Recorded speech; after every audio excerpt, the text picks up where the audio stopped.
Welcome to Then and Now, a podcast by the UCLA Luskin Center for History and Policy.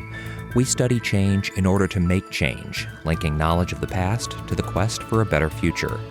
Every other week, we examine the most pressing issues of the day through a historical lens, helping us understand what happened then and what that means for us now.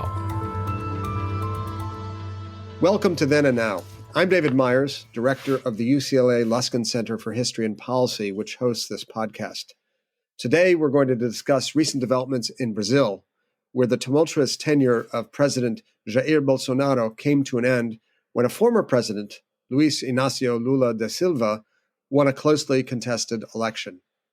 In style and substance, Bolsonaro evoked Donald Trump and his brand of right-wing, in-your-face populist politics.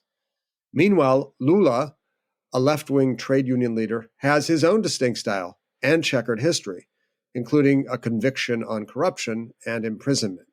How are we to understand recent developments in Brazil, one of the world's largest and most enigmatic democracies? And I use that term advisedly, given its past. To explain how we got where we are, we're fortunate to have with us Dr. Bryan Pitts, who is the assistant director of the UCLA Latin American Institute and a historian of Brazil. Dr. Pitts is the author of the newly published book, Until the Storm Passes, Politicians, Democracy, and the Demise of Brazil's Military Dictatorship. We're delighted to have him with us today. Welcome, Bryan. Hi, and thanks for having me. So let's jump right in. Since its establishment 200 years ago, an independent Brazil has followed a rather tortuous path toward democracy, especially over the last century or so. And your new book, Until the Storm Passes, discusses one of the most interesting eras over the last century, from 1964 to 1985, in which the country was ruled by a military dictatorship. So can you tell us what was distinctive about that era that drew your attention? And what would you say is the major takeaway of your analysis of that period? So I think the reason the military dictatorship is such a fascinating time of Brazilian history is that this is really when Brazil made the transition to becoming the country that it is today. So many of the forces that shaped Brazil really took shape during the dictatorship. For example, Brazil's rush towards industrialization. Unlike the United States, which kind of had like a century-long transition from being a largely agricultural country to being an industrialized country, an urbanized country, Brazil went through that transition in about a 30-year period between the 1940s and the 1970s. And much of that was during the military dictatorship. Politically, Brazil before the dictatorship had never been anything more than a semi-democracy, in that a large proportion of the electorate was barred from voting, initially because the half the population that were women were not able to vote. And then even after women were given the right to vote, Brazil had strict literacy requirements on voting that kept, in a largely rural country, at least half the population from voting. That changed a lot during the dictatorship as well. It's kind of a paradox that during an authoritarian military regime that had 5 consecutive generals as president, that this is when Brazil would undergo the transition into being a true democracy, and even a democracy that by some measures is more participatory than our own democracy in the United States.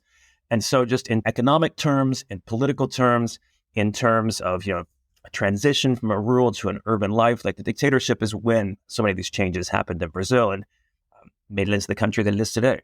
Wait, can we pause here and just, if I understood correctly, the rule of the generals led to greater political enfranchisement and the establishment of more firm democratic traditions in the country?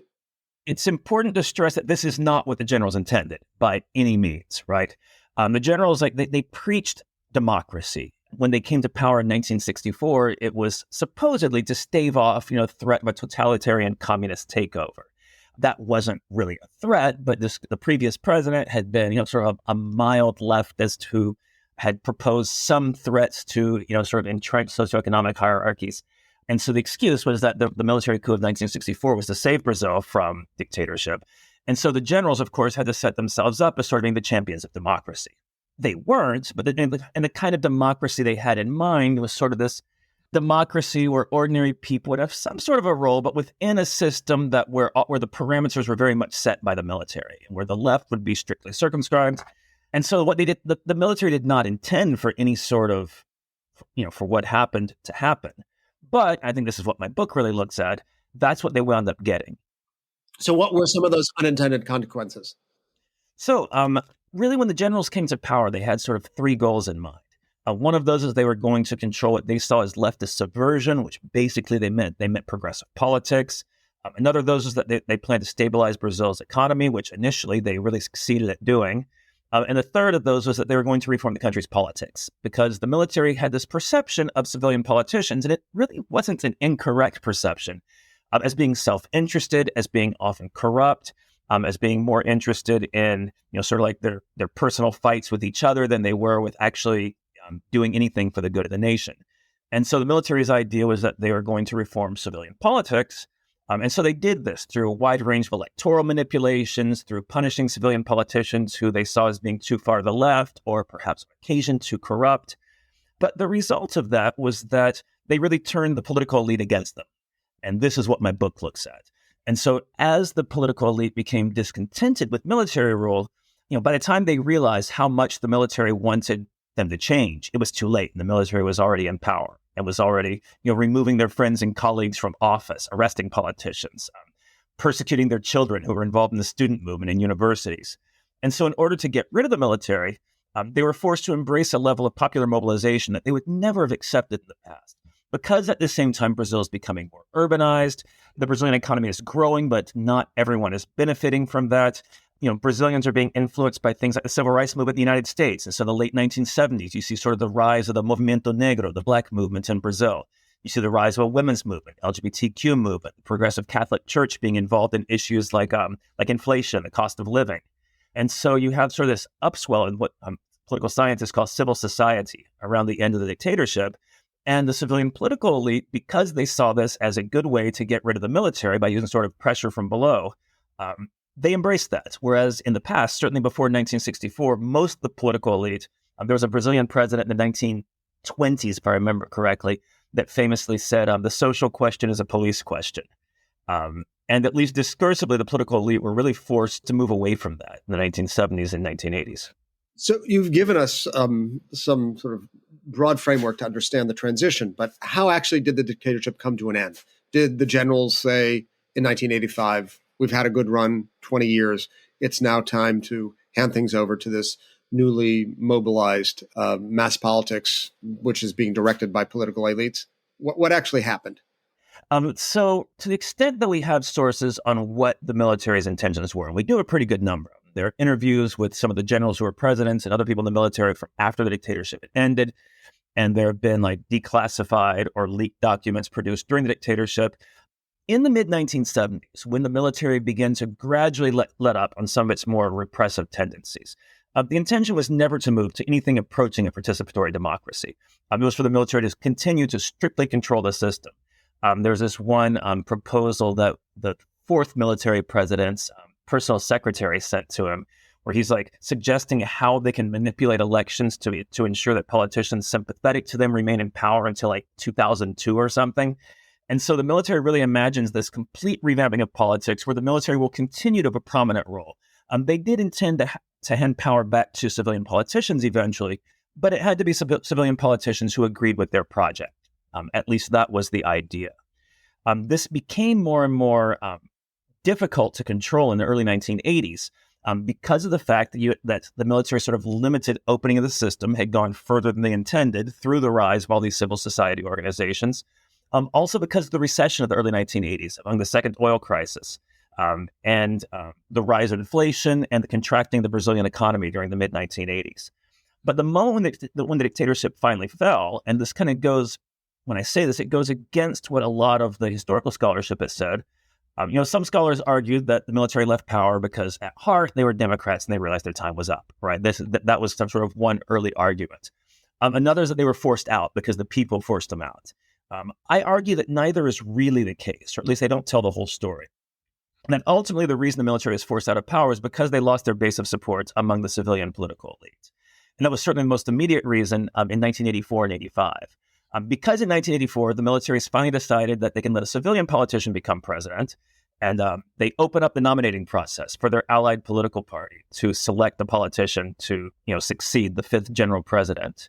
But their own party kind of rebels against them and picks this politician who the military really doesn't like, this Lebanese-Brazilian businessman named Paulo Maluf, who was had a reputation for being notoriously corrupt. And so many people in the General's Party were upset at this choice that they decided to support an opposition candidate. At the time, this is important to mention, Brazil did not have direct presidential elections. It was an indirect election with an electoral college, similar to ours, in fact, except that the popular vote had even less weight in Brazil. And so in the end, this opposition candidate winds up getting elected president in an electoral college that was dominated by the military's allies. And this is not really the way the military had intended for things to go at all. And so the military dictatorship ended in the end because they could not keep the political elite in line. And why, as you hinted, do you think Brazil has a more participatory democracy than the United States? What happened since the demise of the military dictatorship to make that possible? Well, I think one advantage and this is something I've thought about a lot as I've studied Latin America over the years. So often the way that we are sort of inclined to look at Latin America here in the United States is in terms of its failures, right? Military coups, unstable economies. Today you hear a lot about crime, about gangs, things like that, environmental destruction in the Amazon. But one advantage of having a, shall we say, turbulent institutional history like Latin America has is that you're also sort of like less beholden to doing things the way they've always been done, right? It's like here in the United States, we're sort of stuck with a constitution that, is not really working very well in a lot of ways, and that it's really difficult to amend the Constitution, for example. We're sort of stuck with a Senate in which North Dakota has as much power as California. Because we have a system that we're so entrenched in that's so difficult to change, it's really hard for us to fix our institutions here. Whereas in Brazil, whereas in the rest of Latin America, one constitution doesn't work, fine, you replace it with another one. One mechanism isn't working, ordinary people are clamoring for more power, great, you can put mechanisms in for that. And so when the military chose to leave power, one of the first things that the new opposition-dominated government did was they called for a constitutional convention. And the constitution that was passed in 1988 was called the Citizens' Constitution. And it certainly did have problems, but it had a whole host of provisions in there, like provisions for quilombos, which are communities of escaped enslaved Africans, that are their descendants, right? Gave them the right to petition for title to their land. And in fact, there was actually an element to the Constitutional Convention where articles could be submitted by petition. You could get a certain number of signatures, and even if the politicians didn't propose it, you could have these things incorporated into the Constitution. In the years after the Constitution was passed, you had cities in Brazil do things like participatory budgeting, where they would have representatives of civil society sit down with the elected officials and figure out how the budget was going to be divided up at the neighborhood level. That's something we could probably really benefit from here in LA, for example. And so because of the fact that in Brazil and in Latin America more generally, there has been such a turbulent history, it also makes them willing to try new things in a way that I think we often are not here in the United States. Interesting counterintuitive proposition. More turbulence allows for greater flexibility and a capacity to change and alter and modify. But that's not what I do. But I'm sure there is somebody who has actually measured that at some point. Well, I want to now, in light of that tradition of creative turbulence, turn to a particularly important moment in recent Brazilian history, the year 2002, when Lula, the trade unionist, is elected president for the first time, assuming office in 2003. What did that moment mark in Brazilian politics? So really, if you think about the way, this was right after I went to Brazil for the first time. I first went in 1999 after my sophomore year in college. So I wasn't paying a ton of attention to Brazil yet then, but certainly through talking to my Brazilian friends who lived through that election. It was really similar to the way that some of us felt in the United States when Barack Obama was elected. Lula certainly, I think in the Brazilian context would be considered white, so it wasn't really a racial change. But in terms of social class, it very much was, which of course the election of Barack Obama was not as much of a tsunami in terms of his social class. But in Brazil, Lula was someone who had a fourth grade education, who never went to college. He did a technical training program that got him ready to become a metallurgical worker, but really no higher education in the way that we would imagine it. And so to have someone who talked like the working class, who had the experiences of the working class, who saw the world through a working class prism, be elected president of a country where social class has always been a major divider, one that is as large as race as a divider in Brazil, and perhaps here in the United States too as well, was really a political earthquake in Brazil. And he held office for 8 years, in the course of which he developed a very strong, powerful coterie of supporters and a strong coterie of people who reviled him. As happens in the history of politics, he also was caught up in a corruption scandal known as Operation Car Wash, in the course of which he was convicted and sentenced to prison. I wonder if you can explain what happened there and maybe more generally and somewhat briefly reflect on the place of corruption in Brazilian political life. So I do want to say that as far as Lula sort of building up a strong element of supporters and a strong group of opponents as well, Lula left office with an 89% approval rating. Barack Obama, I think, referred to him as the man, right? He was, the most popular politician in the world. So when Lula left office in January 1st, 2011, he was remarkably popular. Sort of the ultimate marker of prestige in Brazilian politics is when you're able to sort of like handpick your own successor and then that person gets elected. And that's what Lula managed to do with Dilma Rousseff, who was not only elected, but also reelected. So this turn against Lula and against the Workers' Party is something that largely happened after he was president. It happened in the context of economic downturn, sort of like the end of the commodities boom around 2013, 2014. It happened amid some protests against Dilma Rousseff, Lula's successor. And those protests are really complicated, more complicated than we have time to go into here. But, were initially driven by discontent with sort of like, with state social services and that people had grown wealthier under Lula. The working classes had gained more spending power, and then they started to demand more from the state. There also were some pretty strong right-wing elements in those protests as well. And so I think it's important to note that this turn against the Workers' Party is something surely that came after Lula's left power. Now, as far as the question of corruption goes, of course, corruption has like a long history in Brazilian politics, as it does in American politics. But I don't think a lot of times in the United States, we sort of like operate off this assumption. Like, if only they could be more like us, because we managed to fix corruption. I read an article once in a law journal where it referred to the United States as an ethically minded Boy Scouts who went around the world, teaching other countries how to do, who eliminated corruption on a major scale 100 years ago. And we know how it turned out for the Boy Scouts. Yeah, it was certainly not the Boy Scout part, but also the idea that the United States somehow eliminated corruption. The way we eliminated corruption in the United States was we legalized it. And so, for example, like this whole Operation Car Wash thing, the origin of the scandal was that the state, and of course this did happen, right, was that people within the government were colluding with major construction companies and with with the state oil company, Petrobras, to overinflate the cost of contracts and to sort of like spread the wealth from that among the three groups. But the portion that went to politicians did not really go into their pockets for them to spend on themselves. It went into their electoral campaigns. And why is this? Because Brazilian campaign finance laws do not allow corporate campaign contributions. And so, like, the entire reason this massive corruption scandal happens is because Brazil has such strict campaign finance laws. The reason we don't have that kind of corruption in the United States is because, thanks to Citizens United, we have unlimited corporate campaign contributions. And so our politicians don't need to be corrupt in that way because the system already allows that corruption. And it has the stamp of approval of the Supreme Court on it. And so, not to say that what went on in the Lava Jato scandal, that these things weren't illegal, they were, right?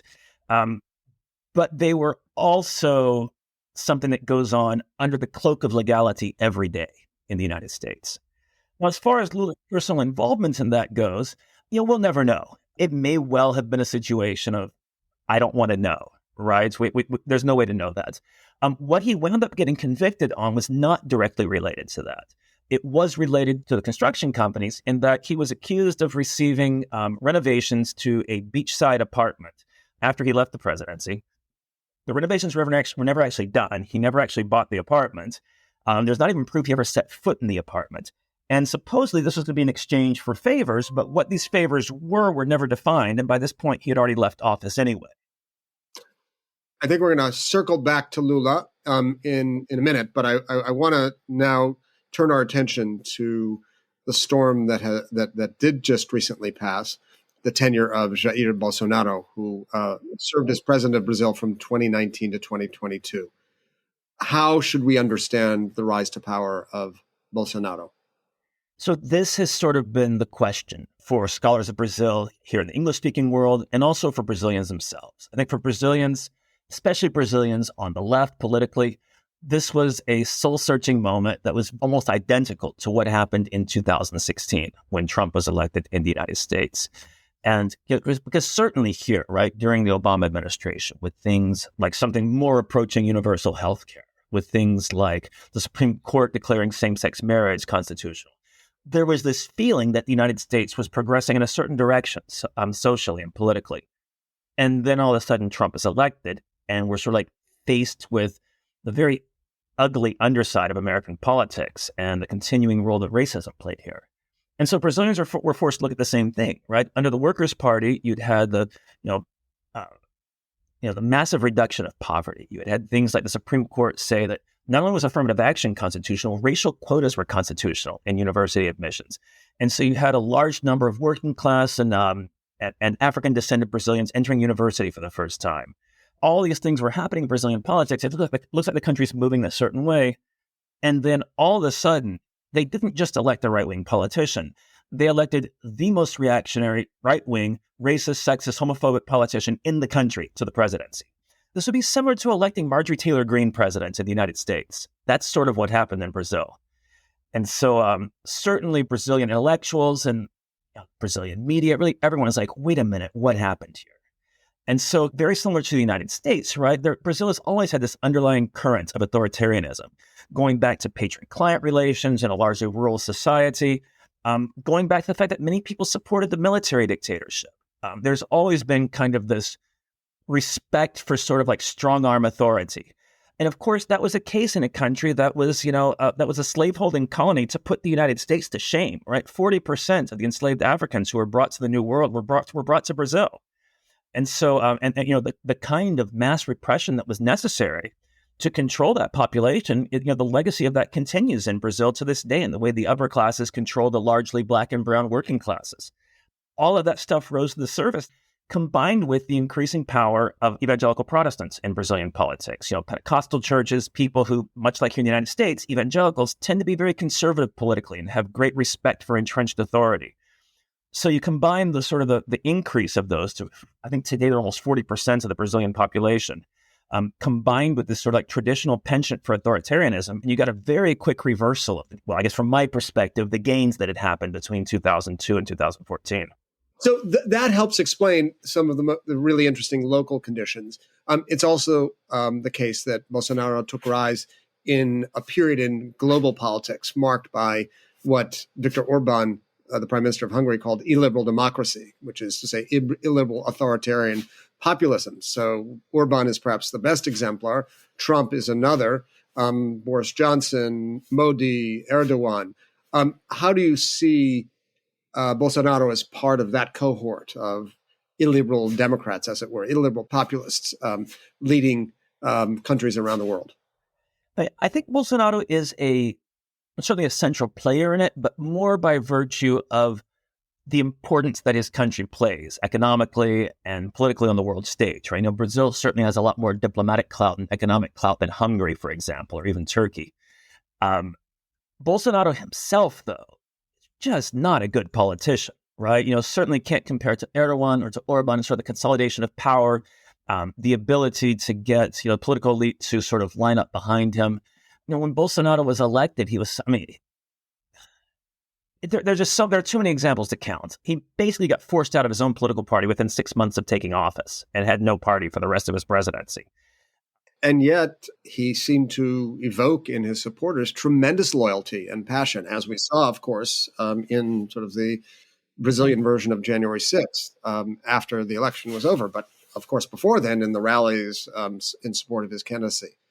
How did he evoke such powerful support? And amongst whom?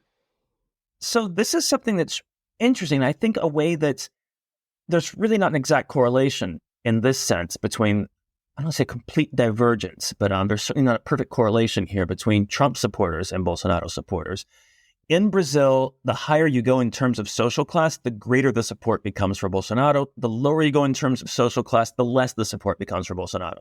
That's not completely true because that is skewed a little bit by evangelicals who tend to be more working class and who tend to support Bolsonaro. But the further you go up the socioeconomic pyramid, the more the support for Bolsonaro increases. Including urban elites, including the wealthy in cities? Oh, yes, above all the wealthy in cities. And, Jesse Souza, a Brazilian sociologist, sort of argued this. There have been many others who argued it too. That Brazilian sort of economic elite, in a lot of ways, are still the slaveholders of the 19th century, in the sense that, I mean, my gosh, every wealthy Brazilian has stories about their Afro-Brazilian maid, right, when they were kids. Brazil has more domestic workers than any other country in the world. And the racial and class hierarchies that continue, that are just baked into that system are really shocking to us in the United States sometimes. And so under the Workers' Party, right, things like racial quotas and university admissions, all of a sudden the country's elite is having to face the fact that if they fly up to northeastern Brazil on vacation, their maid might be sitting next to them on the plane with the plane ticket she bought to go visit her family. That when their child goes into university and is studying for the entrance exam, their maid's daughter may also be studying for university and may get into the same university with him. So this was sort of the upending of centuries of social norms in an authoritarian slave-holding country that really upset people at the top of the socioeconomic pyramid. And to put it simply, Bolsonaro promised to reverse all that. I want to spend a minute on the recently concluded election between Bolsonaro and Lula, when it would seem that Brazilians were almost evenly divided. It's a very close election. Can you say a little bit more about the two major camps here? And are they cohesive political entities that correspond to political parties? Are they loose coalitions of normally unaligned people? How do you describe those two evenly divided political camps? Well, I think there's two levels at which we can look at that. One of those is sort of among the political class or among politicians themselves, and the way their support can kind of shift from one camp to another. But then also, of course, the broader Brazilian electorate. In terms of the electorate, I think one thing it's important to note is that incumbency has always had major power in Brazilian politics because of the fact you control the state machinery, you control the disbursement of funds to states, which in turn control the disbursement of funds to municipalities. There are ways that you can manipulate the system to improve your chances of being reelected. And Bolsonaro kind of pulled out all the stops there. Yet despite pulling out all the stops, Bolsonaro became the first president since redemocratization in 1989 who sought reelection and was not reelected. Fernando Henrique Cardoso, then Lula, then Dilma Rousseff were all reelected. Bolsonaro was not. And so just the fact that he was not reelected, despite having access to the power of the state machinery, is really significant, right?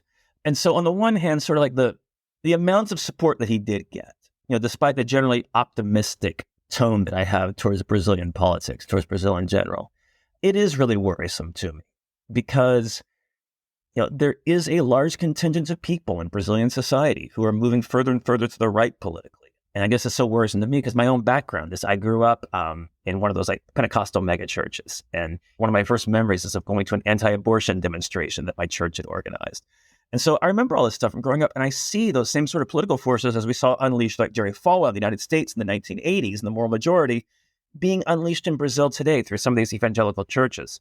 And it's projected that within the next 20 years or so, Brazil will become majority evangelical Protestant, despite the fact today it's the world's largest Catholic country. There are more Protestants in church on Sunday than there are Catholics because the Pentecostals all go to church and the Catholics don't. And so Brazil is moving, it's demographically, the country is moving more and more towards a religious orientation that seems to accompany a conservative political orientation. Does that augur a new era of triumph for Bolsonarismo? We don't know. That's kind of the question of the hour, in that there is one difference between sort of these mega churches in Brazil and the United States is that the mega churches in Brazil are much more mixed up in business and in politics. And so, for example, Brazil's second largest television network is owned by Edir Macedo and the Universal Church, the Kingdom of God, which is like this 10 million member Pentecostal denomination. With those sorts of business interest and media interest, they can't afford to alienate any governments in power too much. And so there might be a bit more ideological flexibility among some of these groups in Brazil than we see in the United States. And then even too with evangelicals in the United States, they are not sort of this monolithic block. Just over the course of my life, I have seen, sort of the emergence of progressive evangelicals as well in a way that didn't really exist when I was growing up. Will that continue to happen in Brazil as these evangelical churches become more institutionalized, become more part of the social fabric? It might. And so is it worrisome? Yes, but the story has not been written yet and can still go a lot of different ways. Well, a final question that sort of asks you to play a bit of the role of prognosticator is related to the fact that Lula is now back in office. And I'm curious to know whether you think this will augur, in light of the deep divisions in Brazilian society, a new era of stability. And what do you expect from Lula during this tenure in office? So I think that when he was first elected, this was also the case in 2002, but it was the case in 2022 as well. His party does not have a majority in Congress because with about 30 parties in Congress, no party is ever going to have anything approaching a majority. It was probably the most conservative Congress elected in, well, certainly since the military dictatorship. There's this concern he wouldn't be able to get anything done, which I think really underestimates two things.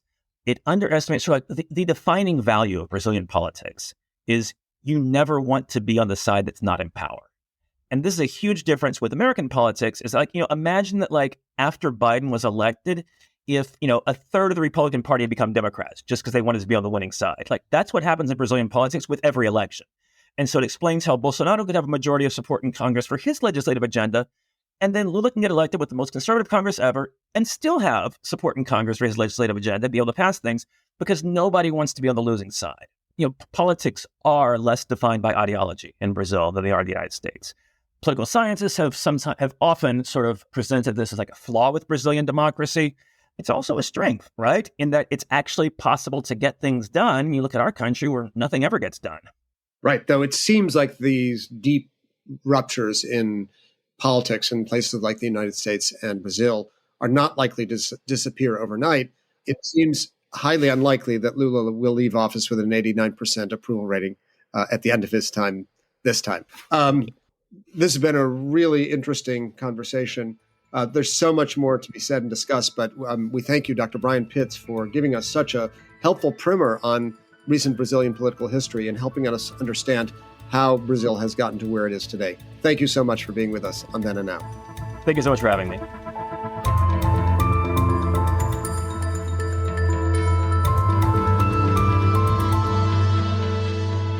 Thank you for listening to Then and Now, a podcast by the UCLA Luskin Center for History and Policy.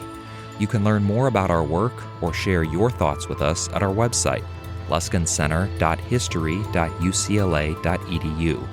Our show is produced by David Myers and Rosalind Campbell, with original music by Daniel Reichman. Special thanks to the UCLA History Department for its support, and thanks to you for listening.